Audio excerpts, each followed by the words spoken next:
I'm Pete. And I'm Calvin. And we are the founders of United Minds, a local mental health support group in West Sussex.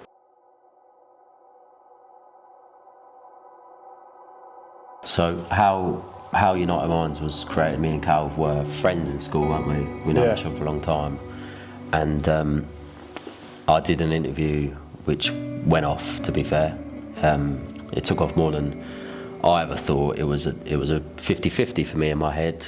Do it and nobody notices, or do it and people will listen to what I'm saying. Cal was one of them that listened, and we reconnected through that. And I think the first ever time we met for a walk around the park, didn't we? And we said, what was it? Let's just have a football game or something. Let's just have a football game, get together, reconnect all the old guys. We think people are suffering in silence like us. It can't just be us. Yeah, so I suffered in silence to be honest, I think I had anxiety from a young kid, but it escalated more probably from like early 20s, I'd say.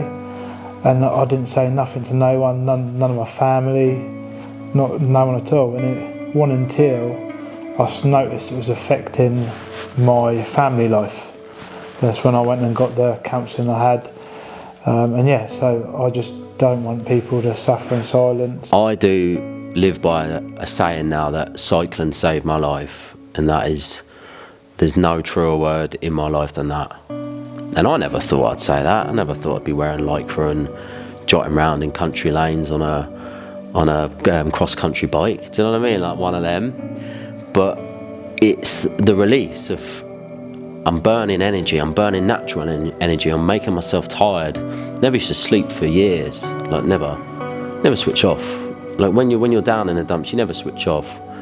For me, I love the football and that, but I do that more for fun. But I actually started jogging through the first lockdown, and I'm just doing it really for fitness. But then straight away I realised what it done for me mentally. It's just such a good release. And I was just started off just doing a mile, and then slowly built up, and after like a couple of months I'm doing like 10 miles. It was brilliant. But yeah, for my head it was amazing. What I noticed from going out on the bike for like a few nights when I'm running is that it sort of created structure in my life as well. Yeah, routine. Like I had plans then for the day, which I'd never. Sometimes it's hard to get out of bed, isn't it? But then if you've got that structure, how much that actually benefits your personal life.